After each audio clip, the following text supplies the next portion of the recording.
ఇది కేవలం సమాచారంగా మాత్రమే భావించండి. వైద్య నిపుణులను సంప్రదించండి. సో, ఇప్పుడు మనమున్న జనరేషన్‌లో ఈ ఐజీఏ నెఫ్రోపతికి ఎక్కువ ఏ ఏజ్ గ్రూప్ వాళ్ళు ఎఫెక్ట్ అవుతున్నారు sir? So typically IGI nephropathy 20 to 40 years ఏజ్‌లో ఎఫెక్ట్ అవుతుంది టిపికల్‌గా. సో వాళ్ళంటే ఆ టైంలో జనరలీ మనకి ఇబ్బందులేమున్నట్టు కూడా కనిపించవు. So we're busy with our own life, education, career building, family వీటన్నిటిలో హెల్త్ అన్నది ఎందుకంటే ఎవరు ఇప్పుడు 22-40 అంటే బేసిక్‌గా ఎడ్యుకేషన్ కంప్లీట్ చేసుకొని మనం జాబ్‌లో సెటిల్ అవ్వడం అదే. ఈ స్టేజ్‌లో ఉంటాం కాబట్టి, ఈ ఏజ్ వాళ్ళకే ఎందుకు? ఐ థింక్ డిసీజ్ ప్రాసెస్ ఎందుకు ఎలాగ వస్తుందనేది చెప్పడం కష్టము. మేబీ ఇప్పుడు దేర్ లైఫ్ చూసుకుంటే స్టైల్. ఒట్టి ప్యూర్ లైఫ్ స్టైలే అని చెప్పలేము దీనికి. కొన్ని జెనెటిక్ కాజెస్ ఉంటాయి. జెనెటిక్ అంటే మనకి జన్యుపరంగా వచ్చే కండిషన్స్ వేరే ఉన్నాయి. బట్ ఇది జెనెటిక్ కాజ్ అని చెప్పడానికి లేదు. దీనేంటంటే పాలీజీనిక్ డిసీజెస్ అంటారు. అంటే ఓకే. ఒక పర్టిక్యులర్ జీన్ వల్ల వచ్చేది కాదు. For example polycystic kidney disease అని ఉంటుంది. అదైతే ఫ్యామిలీలో తరతరాలుగా రన్ అవుతుంది. ఫాదర్‌కి వస్తే వాళ్ళ పిల్లల్లో 50% ఛాన్సెస్ ఉంటాయన్నమాట రావడానికి. Heredity hereditary. ప్రాసెస్‌లో. ఇది అలాంటి డిసీజ్ కాదు. కానీ genetics also play role in this disease process. So ఎందుకు వస్తుందో చెప్పలేము. వచ్చిన వాళ్ళని ఐడెంటిఫై చేయడం వెరీ ఇంపార్టెంట్. ఈ యంగ్ ఏజ్‌లో ఎప్పుడైతే మనకి హెల్త్‌తో అస్సలు ఏమి ఇబ్బంది లేదు అనుకున్న వాళ్ళకే ఎఫెక్ట్ అవుతుంది. సో వాచ్‌ఫుల్‌గా ఉండడం వెరీ ఇంపార్టెంట్. అండ్ బ్లడ్ టెస్ట్‌లు గానీ, యూరిన్ టెస్ట్‌లు గానీ చేసుకోవడం అట్‌లీస్ట్ ఎవ్రీ ఇయర్ అక్కర్లేదు, ఎవ్రీ మంత్ అవసరం లేదు. Once in 2 years, 3 years just make sure. ఎందుకంటే ఎర్లీగా దీన్ని ఐడెంటిఫై చేస్తే మనం ట్రీట్మెంట్ త్వరగా ఆప్షన్స్ దాన్ని క్యూర్ చేసే ఆప్షన్ ఉంటుంది. Like okay. అంటే కంప్లీట్‌గా దాన్ని యాహ్! ఇది ట్రాన్స్‌ప్లాంట్ కంటే. క్యూర్ అన్నది ఇంకా పాసిబుల్ కాదు ఇది.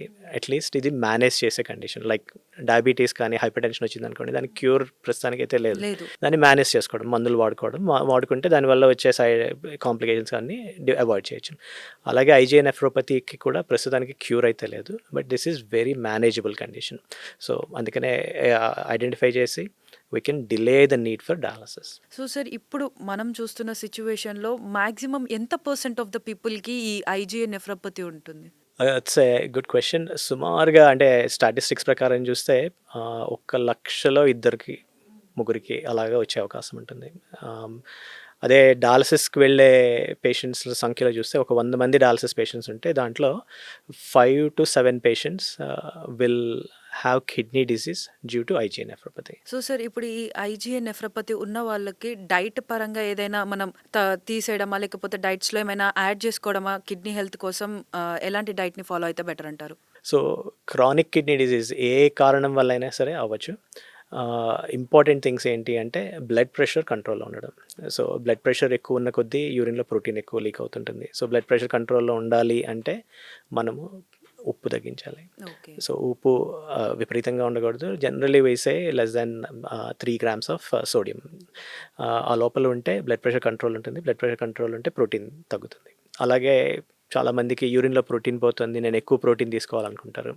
కానీ ఎక్కువ ప్రోటీన్ దీంట్లో వి డోంట్ అడ్వైజ్. జనరల్లీ టిపికల్‌గా ఒక 60 కిలో పర్సన్ ఉంటే 48-50 గ్రామ్స్ ఆఫ్ ప్రోటీన్, అంటే 0.8 grams per kilo per day of protein is allowed. ఎక్కువ తీసుకున్న కొద్దీ బాడీ దీన్ని ప్రాసెస్ చేయడము, కిడ్నీ మీద లోడ్ ఎక్కువ పడుతుందన్నమాట. ఈ కిడ్నీ ఇంత ప్రోటీన్‌ని ప్రాసెస్ చేసి బయటికి పంపించాలి.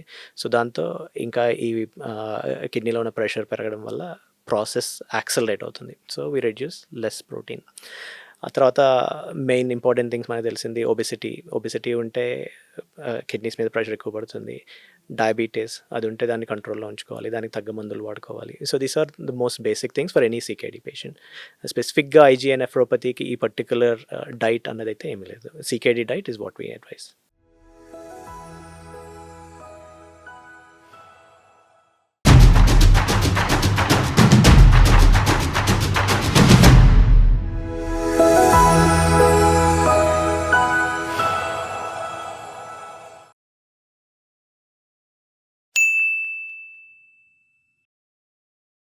సాక్షి టీవీ ప్రసారాలను నిలిపివేయడం చట్టరీత్యా నేరం.